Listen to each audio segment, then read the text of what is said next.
Alright, I think this camera's recording. Well, I came up here to take a good look at the mountains. Got a lot of snow down to, what, 3,500 feet? And it was supposed to rain today. What happened? Yeah, they never get it right. So let's, is that focused?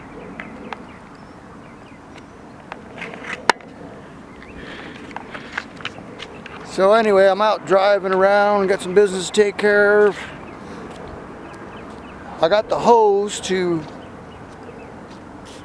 for the vent on the front diff because I got water in there some time ago. I mean, it's got a hose already, so I don't know what the issue is, but I got a longer hose. That's about it. So when I did the oil change last week, I haven't put the skid plate back yet because I want to reconnect that hose first and just move it up. Relocate it, reconfigure it, yeah. I've got the washers for the Bronco. I got to put those lock washers on, and those are 25 cents. Grade 8 split washers, you know, the lock washers. So I got those. I can torque everything up on the Bronco. Sun's out. It's actually warm out. I'm starting to sweat. Damn it. So we're going to go home, take care of that. Now I just realized since this morning I must have started and stopped this truck about 14 times. Because I've made about 7 stops since this morning. And stop, go, stop, go, stop, go. It's a lot of wear and tear for this truck just to drive around town. I wish I had another vehicle. But this is what it is, right? I'm also going to do something on the rear suspension here, on the rear shackles. If you don't know, this has the Atlas Expedition packs and also has the longer shackles, but I think there's an issue with the shackles and I'll have to look into that. Yeah, oh yeah, this little modification I might have to do, or maybe I put them in backwards, I'm not sure. But we'll look into that. And this time I'll actually take the tires off. Last time when I installed them I figured, why take the tires off? All I gotta do is jack the truck up high enough, right? Well, I couldn't get the truck up high enough to do that. Didn't work out. Well, it did, but I was just trying to save a step there. No need to take the tires off. Just jack the truck up to let the weight off the springs and pop the bolts out. But it had to go way up high and didn't work. So anyway, it's 3:30. It's probably going to get dark on me, but pull the tires off, jack it up, lower the axle down, and check out these shackles. I think I might have to do something with these shackles here. See, I got the weight on the truck right now. And if you notice, see if I get the camera in there, they're touching the frame. So what happens when I hit a bump? You know, they're not going to swing. They're supposed to swing down a little. I don't know how much on compression, but and on extension, you know, they'll swing the other way, right? But yeah, see the back? It's like, do I got these on backwards? Would they work the other way with this piece on this side? Or would they hit there too? I'm going to take one off. See, it shouldn't be that hard, it's 2 bolts, but you gotta get the weight off the spring. The spring's compressed. And I can't jack the truck up high enough. So what I gotta do is jack the truck up, take the tires off, and then lower the axle down with the jack. So, disconnect the shocks. Be nice if we just unbolt those bolts and pop it out. But alright guys, in case you didn't know, these are the Atlas Expedition packs from Atlas Springs. I had them upgraded because they weren't holding up to the weight of my truck, according to the guy there at Atlas, but I don't know. He says, oh, that's because you got the shell on there. That's about 400 pounds. Like, Yeah, right. Okay, just do whatever, you know. So I think they added a couple more leaves on there or something. But on top of the Shackles, yeah.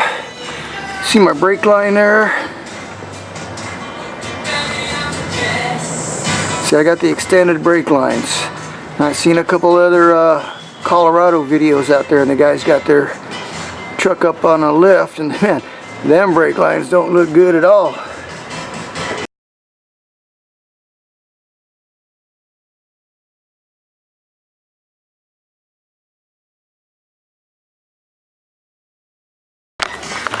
Actually, I'm beyond full droop because, see that? These shocks actually were mounted about 2 inches lower. I cut them and moved them up to give me more travel there, so I'm beyond the capacity there. Let's see if I can get the shackles loose. Alright, so this shouldn't take too long. I think all I gotta do is flip them around, but we'll find out, right? Yeah, let's take a look. Maybe I had them in there wrong. Maybe I wasn't paying attention. Okay, so I just flipped it around so it'd be like that. So that gives me plenty of room on top. See that? Because I doubt they're gonna go all the way forward like that, because it's full droop right now. And it's barely, what's that, perpendicular? Yeah, it's got a little angle there. So when it settles down, it's gonna go back more. Now, what made me look into this, I was watching a video from 4-Wheel Action, and Graham brought up the subject of bent frames, and they kind of looked into suspensions there, you know. So, because with this thing up against the frame, it's not going to flex like it's supposed to, so how's the spring supposed to flex? If you know what I mean. It's kind of in a bind, right? On compression. So where does all that tension go? As it goes up to the frame instead of the suspension soaking stuff up. And then there was another thing about guys just plain overloading them, putting airbags and stuff on there, or the suspension bottoming, bam, bam, and beating the frame instead of the springs doing the work, right? So I figured I'd just look into it, and I'm like, let's see what happens if I flip those around. So I think this might work. So it looks like I might have this bag together in about a half hour, hopefully. Alright, so that's it. I gotta torque them shackles back up, but I don't wait till tomorrow. I also gotta torque the bumper on the Bronco. So I did move the vent hose up just a few inches higher, but I replaced the whole hose with a longer one, because this comes with the lift kit, okay, because you drop the differential down, so they give you a little extension hose and a little adapter.